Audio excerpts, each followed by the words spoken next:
guys, so this is actually a quick review of the Louis Vuitton Cartouchiere GM crossbody bag. It's like a mini messenger bag, which I think is great. So this is a wonderful crossbody that I really like how it just kind of fits right in the small of my back. I'm 5'4", so this strap has multiple levels of notches where you can adjust it for its height. So we'll start with that. Here's the strap that you can bring it up here, and then it can be a shoulder bag. You can bring it lower down if you need it to be a longer crossbody if you're taller. So I'm 5'4". So I'm just gonna go over the strap really quickly. The strap has these brass pieces here that can come out of the slits in the leather. So this strap is detachable. So if you wanted to purchase a longer strap or a shorter strap or any sort of strap from Louis Vuitton, or I guess anywhere that clips, but you can buy a Louis Vuitton new strap that would actually clip right onto the brass piece, which is nice. The new straps have the clips. So you could get a monogram strap or you could get a vachetta strap. We have a big party, no, not a party going on, but kids playing in the backyard, waiting for me. Just trying to get this done really quick. So with brass, as it ages, it does patina. Okay, it doesn't patina like the leather patinas, but it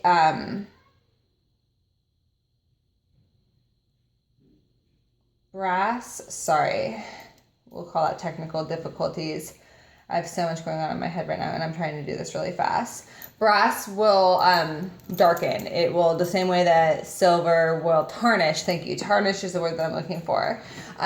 Brass will tarnish in its own way, and so that tarnish will deposit onto the leather over time. So that's even a heads up for anyone that has like a newer bag, like the new Speedy Bandolier. You might want to not store your bag connected, because over time that brass is going to like sweat essentially. And it's going to leave marks on your straps. So that comes with age. I don't know if I said this bag is from 1984. So, oh my God, this is what happens when you rush. It's from 1984. That's the strap. The strap, the one flaw that I could really find on this bag was the stitching right here. You can see the stitching, you can see there is kind of like stretched out. But it is double stitched, and on this side it's not, so I feel like it's still a very sturdy strap, and the strap itself is in just really good thick condition. But if you needed to, like I said, you could buy a new strap and clip it on, which is awesome. So there's that. Okay, so I'm gonna go over the heat stamp. The date code's really hard to get to in this bag. I mean, you can find it in person, but trying to get the camera to the angle, it's not gonna happen. So here's the buckle up close. And the vachetta on the bottom. The nice thing about a vintage bag is that it's already going to have its dings and it's a little bit of war wounds, and you can just set it down if you need to. You don't have to worry about having this perfectly pristine bag that may or may not get a speck of dirt on it, which I like. So here is the heat stamp, which reads Louis Vuitton, Paris, made in France. The date code itself is actually in this corner here where my thumb is. It's on the inside piece, and it reads 843, which is 1984, the third month of the year, which is March. So in the early 80s is when they started doing date codes, and they started out just with the made in France, which gave you its location, and then its year and month. And then eventually it transitioned through the years to add the factory code of where the origin was, whether that's France, USA, Spain, whatnot. So you'll see a larger date code with the letters leading into the numbers. So what fits inside this bag? So I just put a bunch of stuff in here to give you an idea. So there's that. I loaded it up. So I have sunglasses. a full-size Emily wallet. I stashed a thing of baby wipes in here just to really give you the idea of the storage capacity. I don't know how many people actually keep baby wipes with them. I'm a mom, so I do. And this fits. You could also fit a diaper in here if you needed. Then I put this mini tablet in there. So if you have an iPhone 6 Plus, obviously your phone's smaller than this, it's gonna fit in there. Then I have a set of keys and 2 lipsticks. So that's a nice little chunk of stuff. So if you have an iPad that you don't keep in its case, this will absolutely fit in.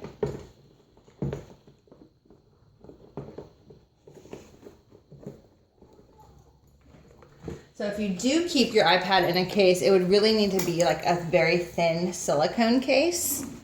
But as you can see, there is wiggle room in there for it to have a case. It might just be not as convenient to get in and out, but that's an option. This is, I don't think the iPad comes in. I mean, this isn't the Air. It's a thin one. I don't really know. I don't care if it's the model of this is. Just the average size iPad. And here's the inside.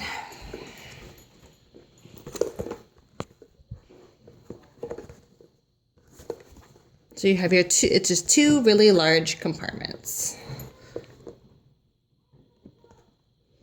And being that this bag is about 32 years old, you're gonna see that there is just some surface level scrapes and whatnot in here, but the piece itself is in excellent condition. It's just your scratches from throwing your keys in and whatnot, which is also the other nice thing about a vintage bag that already kind of has this little dings and whatnot, is you just don't have to be as, oh, let me just drop my, you know, that dainty feeling like you can't scratch anything because you just spent $1,400 or $1,500 on a bag. Understandably, you want to protect it, but when it's a little older like this and you're going to buy it pre-loved, it's just a lot easier to say, let me just set it down. And, you know, we're in the Bay Area. If you want to go on BART, go on the train, you don't really feel like, you know, it matters if someone bumps into you, or not if someone bumps into you, but you know what I mean? Like the door, if your bag scratches on the door or whatnot, getting into the train, it just isn't like this massive deal. So this is it. This is the vachetta. It does have its surface level little scrapies, but nothing to where the leather is actually compromised. This leather piece going around is in absolutely fabulous condition for what it is. It's not cracking or about to break off by any means. It's fully sound. The stitching of the buckle and the leather onto the canvas is in excellent condition. The canvas itself is in excellent condition. I would think if there was going to be a crack on a vintage bag like this, it would be where it's going to bend and have a lot of use, and this does not have that. Some sort of little ding right there. I don't know what that is, but it's not a crack, which is what's important. So this is it. This is the Louis Vuitton Cartouchiere GM crossbody messenger bag from 1984, and I think it's in fabulous shape.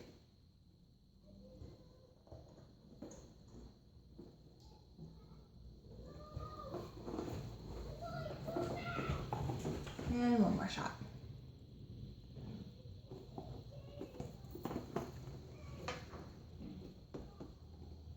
All right, hope that was useful.